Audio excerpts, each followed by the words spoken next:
I wear your sunglasses. You want to wear 'em?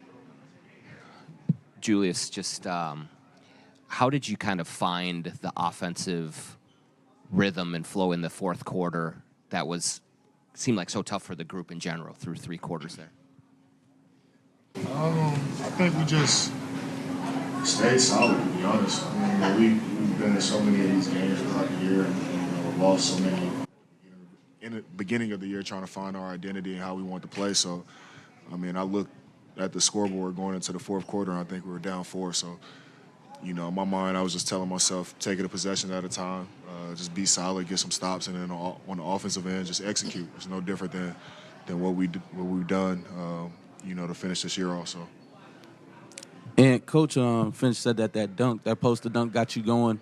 What did you see on that dunk? And then also, how did that get you going into the game? It was extremely aggressive second half, too. The poster dunk by me? Yeah, on Kevon Looney. Nah, that I feel like when Kuminga dunked on me, that got me going more so anything. Yeah. Also, what did you see from Julius? Triple-double, second Timberwolves player in history behind KG. What did you see from him tonight? He was incredible, man. Finding everybody on cuts, finding an open guy time after time, just pushing the pace. And that's what we asked for him, and he been doing it at a high level. So we can't ask for nothing better, man. So he's been making the game a lot easier for me, so I appreciate having him.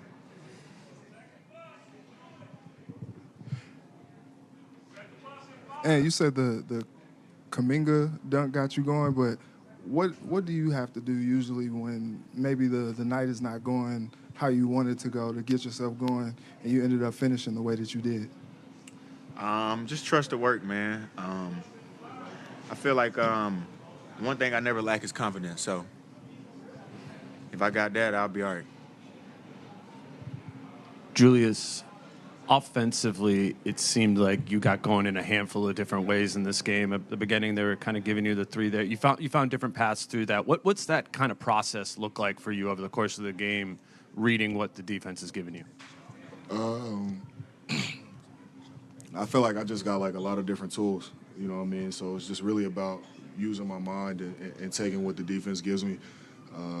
I talk to C. Hines all the time, and he tells me I can do everything. So, for me, it's just about like taking, like I said, taking what the defense gives me. If it's a three, take it, trust my work.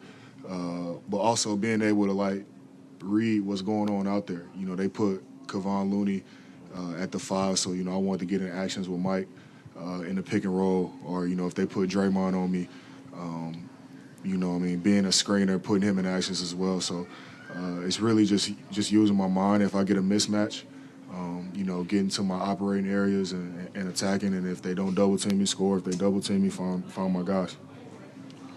Mike, you guys have a number of clutch wins in the postseason here. Just from your vantage point, what comfort level has this team found in those areas, and maybe that's been a common denominator through these two series so far?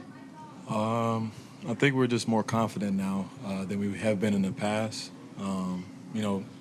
We saw it tonight, being down, a couple points late in games, and we don't seem to panic. We tend to kind of double down on what we do defensively. Offensively, we got a good rhythm.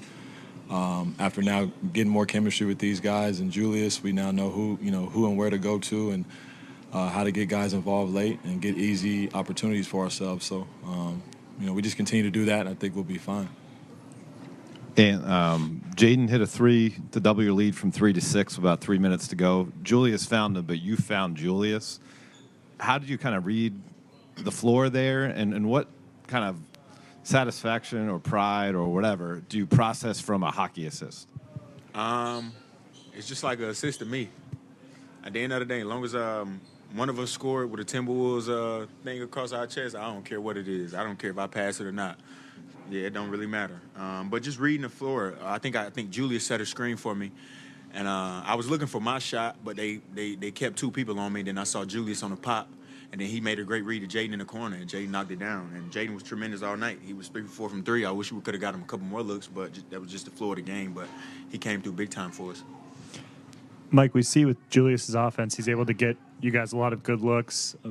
But on the other end, it seems like the way when he's rolling, it controls pace so much. How much does that help slow down a team like Golden State who's trying to push at all times? It helps a lot. You know, his physicality, his demeanor, the way that he can control the pace, control the game on both ends of the floor, kind of gives us some control. It gives us, you know, our ability to kind of settle into who we want to be, offensively, defensively. I mean, we can get sporadic at times, but you know, having a guy that you can just get a ball to and you know, post him up or, you know, just slow the game down, allow us to cut off of him and him make plays for everybody and make the game easy. It helps a lot. And his ability on defense to use his size and switch and be switchable and talk and loud, I think that all helps us be who we want to be. Mike, you got a very short rest at the end of the fourth and come right back in. What were you trying to do defensively in those moments to get the stops that you needed just to close this out?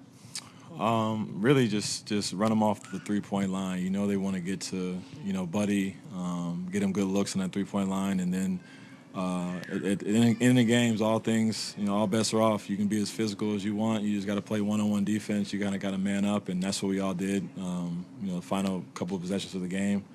And that's all we were trying to do, you know, trying to end the possession with a rebound and go the other way. Mike, it may have been, you know, it seems like Ant and Julius had 52 of like the 82 shots. Is that a function of playoff basketball? Is that what they were giving you? Or, I mean... They only had 52. We're trying to get them 60, 70, bro. We need... No, it's a function of how our team is going to flow, man. We need those guys to be aggressive. We want them to take the shots. We want them to take them, especially if they're good, you know, in rhythm, in flow of the game, and they're doing the right things, being aggressive, getting to the rim. We don't mind that. We know we're going to get our shots through the flow of the game on the other stuff. So, need these guys to be more aggressive. Like you can just Jimmy Butler took 44. Jimmy and Kuminga took 44 to 81. Is that bad offense? Huh? They said Kuminga and Jimmy took 44 to 81 shots. Is that bad basketball? Is that bad basketball? Man. I didn't say it was bad. I was saying it was playoff basketball. Yeah, it's playoff basketball. The best players shoot the ball. Hell yeah. Mike, you can see with what they're doing defensively, they're definitely executing their plan for 48 minutes and making it difficult. How much of a mental grind is that for you guys to kind of continue to keep pushing when they are taking away, like they're taking away Ants off the bounce threes and stuff like that, the things you guys like to get to for 48 minutes, just finding different answers and pushing through even with that? You know, that's what a championship team does. They have that DNA where they can change different lineups, throw different guys in, play different coverages, play zone. And those are all things we have to adjust to in the game. And just the way we have done it throughout the first couple games has been, you know, spectacular on being, you know, just being able to dissect and know when to find guys in different situations. And, you know, Ant being patient, not trying to go get it right away, you know, getting off the ball. Julius the same way, letting other guys kind of get shots and get in rhythm in different fashions of the game. It allows the game kind of open up at different points for them. And has it been a bit of a learning curve, I guess, figuring out other ways to get your threes up? Because obviously you got 14 tonight, but they really don't want you getting it off the bounce. Yeah, for sure. It's kind of crazy because teams usually don't want me to get to the hole, but it's like now they don't want me to shoot threes, step back threes. So just trying to find that balance, man. And like Mike say, not being thirsty all the time, like setting screens, finding my teammates, getting it through actions. And I think just playing off the ball is better for me playing versus this team because everybody is locked in on the game plan. They got a pretty good group of guys that's locked in on the game plan. Like you said, it's a championship DNA team, so they don't make too many game plan mistakes. And how would you describe what opened up for you in the second half? I think you had 8 points in the first half, 28 in the second half. Was it more like you finding a rhythm or you finding how they were guarding you?